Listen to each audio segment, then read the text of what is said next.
তারেক জিয়ার কাছে আমাদের একটা অনুরোধ যে বিমানবন্দর এবং স্টেডিয়ামে ইন্টারন্যাশনাল গেমগুলোর জন্য 26 সালে আমরা দেখতে চাই বগুড়াবাসী। যেহেতু যে দুবাই এখনও পারমিশন পাইনি, তবে ঢাকা জেদ্দা ফ্লাইটের মধ্যে একটা পারমিশন পাইছে। বাবা হিসেবে আসলে এই বিষয়গুলো কেমন? না, খুব আমাকে খুব গর্ববোধ করি আমরা, এটা খুব গর্বিত লাগে। একজন নেগেটিভ একজন পজিটিভ হয় না, কেউ উত্তরে দেয় কেউ দক্ষিণে দেয়। ও একটু কথা কম বলে আমি আবার একটু কথা বেশি বলি। আমরা যে একটা ফ্যামিলি ছিল, আমাদের একটা ছিল নিম্ন মধ্যবিত্ত একটা ফ্যামিলি। আমরা খুব স্ট্রাগল করতেছিলাম সেই সময়। আমাদের সাথে আছেন বাংলাদেশ জাতীয় দলের ক্রিকেটার মুশফিকুর রহিমের বাবা। তিনিও আসলে অনেক পরিচিত। আমরা সবসময় মুশফিক যেখানে খেলতে যাই আমরা আঙ্কেলকেও সেখানে দেখতে পাই। আঙ্কেল কেমন আছেন? আলহামদুলিল্লাহ, আল্লাহ পাকের মেহেরবানি।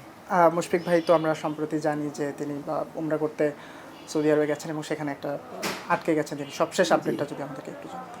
আসলে আমি গতকালকে শুনলাম যে ওর তো গতকালকে রাত্রে আসার কথা ছিল, কিন্তু এই যে আকস্মিকভাবে ইসরায়েল আর ইরানের যুদ্ধের কারণে ওর ফ্লাইটটা দুবাই থেকে জেদ্দা হয়ে দুবাই হয়ে বাংলাদেশ আসে। জেদ্দা থেকে ওরা উঠছে ফ্লাইটে, কিন্তু দুবাইয়ে না গিয়ে আবার ওটা ব্যাক করে জেদ্দাতে আবার ফিরে চলে আসছে।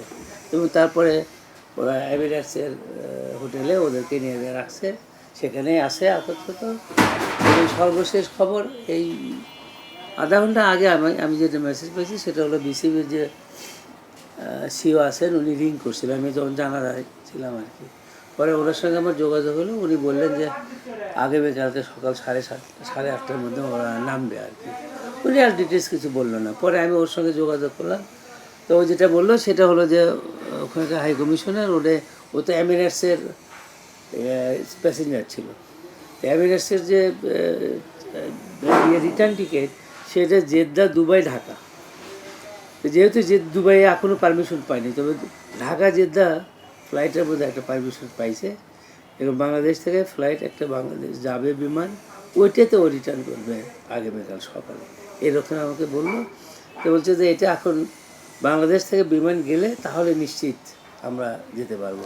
তবে একটা বিষয় সেটা হলো যে ওরা একটা টিকিট কনফার্ম করছে বাংলাদেশ বিমান, ওকে একটা টিকিট দিয়েছে আর কি, একটা সিট দিয়েছে। মুশফিক কোন সময়টা বলেছে কিনা, যে কোন সময় আসবে বা এটা? ওটা 10টা, ওখানকার টাইমে 10:35 না কয়টায় যেন উঠবে আর কি, যেটা আগামীকাল সকাল 8-8:30 থেকে নিয়ে নামবে আর কি। আচ্ছা, একটু ব্যক্তিগত প্রশ্ন আছে। আমরা মুশফিক ভাইকে দেখি তিনি একটু কম কথা বলেন বা মিডিয়ায় একটু কম আসেন, কিন্তু আমি আপনাকে দেখি আর কি সবসময় মিডিয়ার সাথে বেশ হাস্যোজ্জ্বল সবসময়। এই পার্থক্যটা আসলে কি হয় না, মানে একজন নেগেটিভ একজন পজিটিভ হয় না, কেউ উত্তরে দেয় কেউ দক্ষিণে দেয়। ও একটু কথা কম বলে আমি আবার একটু কথা বেশি বলি। আর বেশি বলি মানে অনেক সময় অতিরিক্ত কথা বলি, অনেক সময় সেই কথা বুমেরাঙ্গ হয় আমার। তো যাই হোক, ব্যক্তিগতভাবে ও একটু কথা কম বলে, মানে কথা তো কম বলে তা না, বাসায় তো প্রচুর কথা বলতে হয় ও।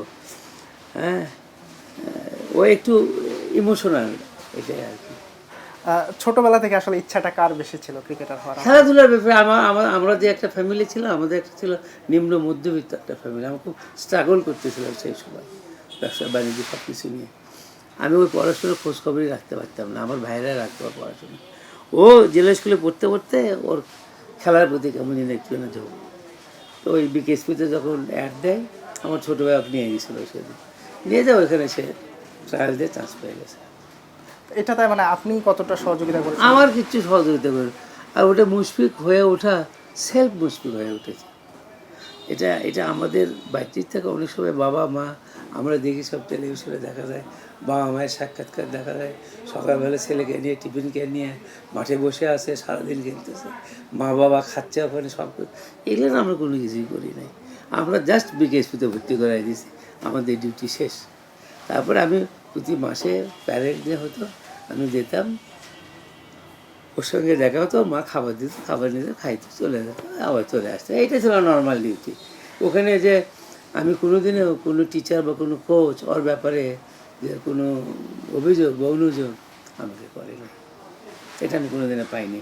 বরং ও যখন ওখান থেকে বেরোয় আসে, আমাকে ওদের ডিজে একদিন আমাকে ডেকেছিলেন কন্ট্যাক্ট করার পর, আমি গিয়েছিলাম, তখন উনি বললেন যে বাংলাদেশ ক্রিকেট এই ইয়েতে বিকেএসপিতে কোনো ক্যাডেট পরপর 3বার সে শ্রেষ্ঠ ক্যাডেট হয় নাই, এটা একমাত্র মুশফিক হয়েছে।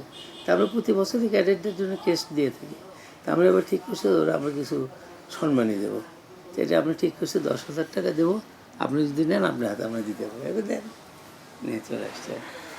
আপনি আসলে মুশফিককে কতটা স্ট্রাগল করতে দেখেছেন? তিনি তো জাহাঙ্গীরনগর বিশ্ববিদ্যালয়ে পড়ছেন, একটা বড় মানে পড়াশোনাও তো নিশ্চয়ই করেছেন। এই ব্যাপারটাকে তিনি কিভাবে সামলিয়েছেন? একদিকে খেলাধুলা, একদিকে পড়াশোনা। ও ভালো বলতে পারবে, তবে ও খুব স্টুডি ছেলে এবং ও খুব জেদি।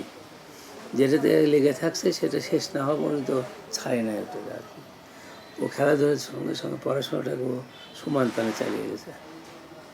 যখন প্রথম শুনলেন যে জাতীয় দলে ডাক পেল, ওই সময়ের অনুভূতিটা বা কিভাবে শুনলেন আসলে ওই সময়টা? এই ঘরে এখানেই আমি ওখানে বসে দুপুরে খানা খাচ্ছিলাম।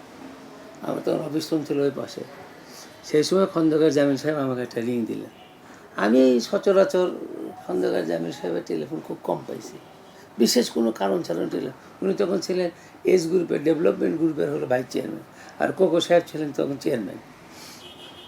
ওনার ওটা সংবাদ পেয়ে আমি টেলিফোনটা পেয়ে ওনাকে পেয়ে আমি খুব মানে কৌতূহলবশত, উনি তো আমাকে সহজে টেলিফোন নিশ্চয়ই কোনো আমি খাওয়া স্টপ করে আমি ওনার টেলিফোন ধরলাম। তখন উনি বলতেছিলেন যে আপনার ছেলে তো ন্যাশনাল টিমে চান্স পেয়ে গেল।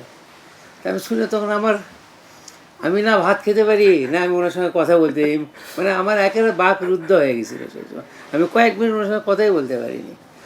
তখন ছিল আন্ডার 16-এর ক্যাপ্টেনও তখন অস্ট্রেলিয়াতে খেলতেছিল ওরা। একটা ট্যুর ছিল ওরা, এখন ওদের 1 মাসের একটা ট্যুর ছিল বিভিন্ন দেশে। তারপরে তো আসে তারপরে গেল। ওটা একটা সারপ্রাইজ আমার। আন্টি যখন শুনলো, আন্টির রিয়াকশনটা? না, সে তো এমনিতেই খুব খুশি।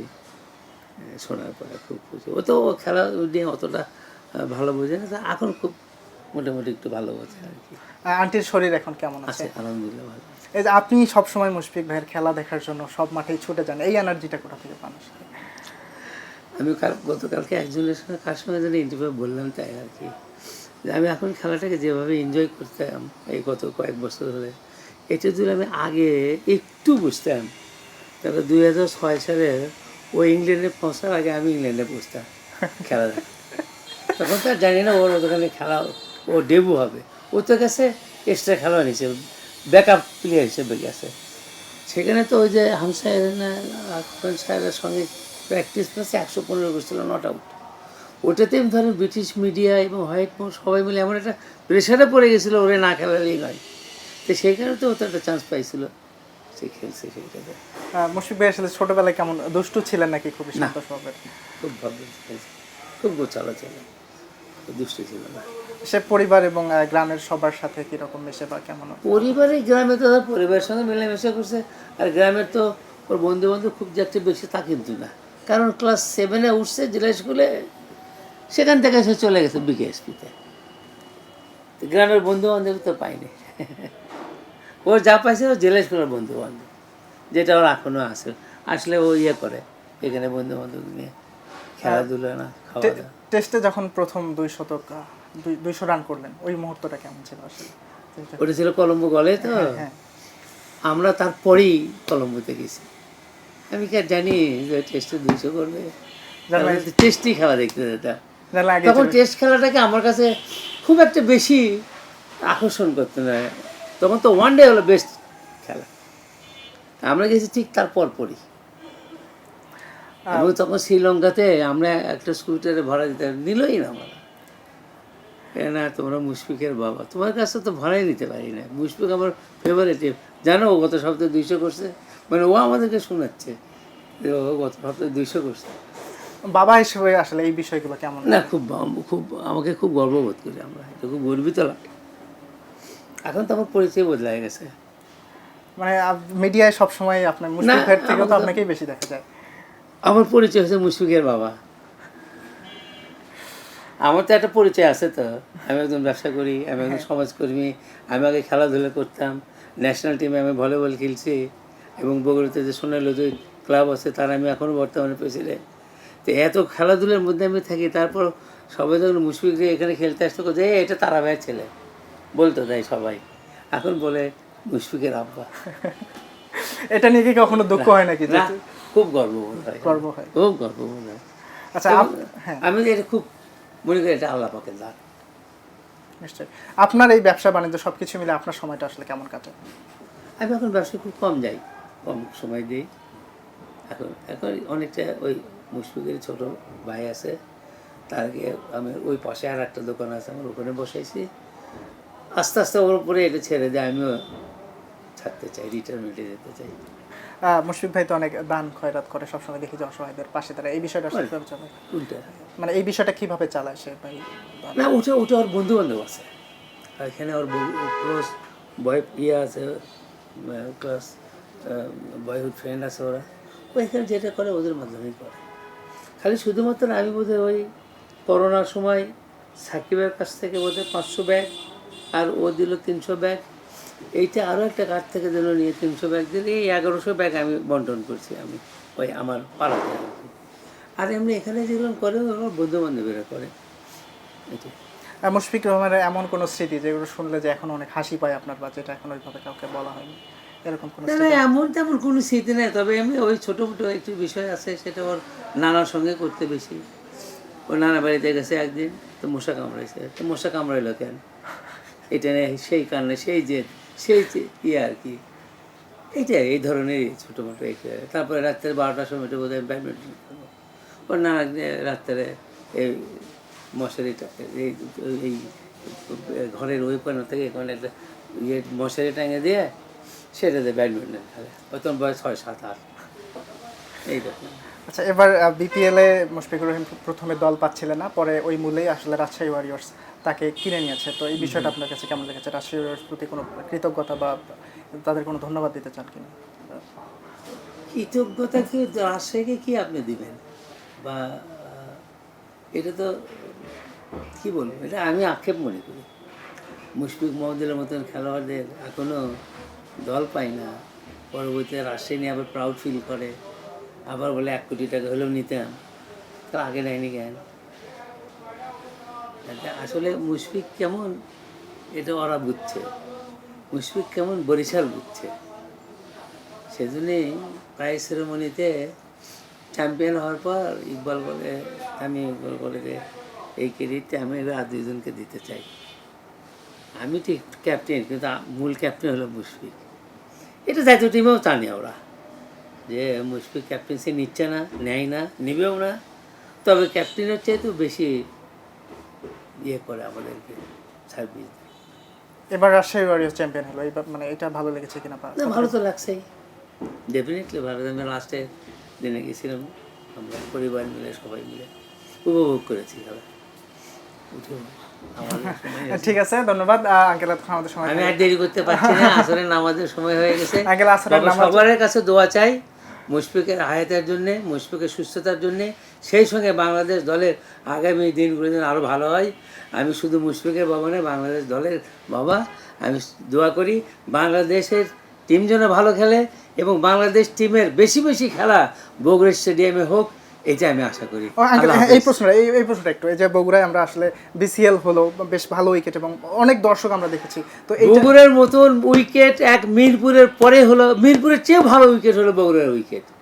এখানে 15 বছর আমরা কোনো খেলা পাইনি, এইটা আমরা ঘুচাইতে চাই আমাদের সরকারের কাছ থেকে। আমরা এখন প্রতি মাসে এখানে ইন্টারন্যাশনাল গেম দেখতে চাই, অন্তত বিপিএল বা ইন্টারন্যাশনাল। আমরা তো আগামী বিপিএল দেখবো এখানে, আমি এটা আশা করি, এবং ইন্টারন্যাশনাল গেম এবছরই হবে এখানে। ঠিক আছে, বিমানবন্দরটা আমাদের হয়ে যাবে ইনশাল্লাহ। তারেক জিয়ার কাছে আমাদের এটা অনুরোধ যে বিমানবন্দর এবং স্টেডিয়ামে ইন্টারন্যাশনাল গেমগুলোর জন্য 26 সালে আমরা দেখতে চাই বগুড়াবাসী। শেখ মাহাদির মা মারা গেছেন, আসলে এখান থেকে গেল 300 450 কিলো, সে প্রায় 9 ঘন্টা ধরে এখান থেকে যায়। এটা কত বড় কষ্ট, কত বড় বেদনা, এটা সবারই একটু ভাবা উচিত। বিশেষ করে আমাদের ক্রীড়ামন্ত্রী সহকারে প্রধানমন্ত্রীর এটা ভাবা উচিত, আমার এই বগুড়াকে বিমানবন্দর এবং স্টেডিয়ামটাকে ইন্টারন্যাশনাল করার জন্য। আল্লাহ হাফেজ। এতক্ষণ যারা আমাদের সাথে ছিলেন সবাইকে ধন্যবাদ। ইয়াসির আরাফাত সবুজ, স্টার নিউজ, বগুড়া।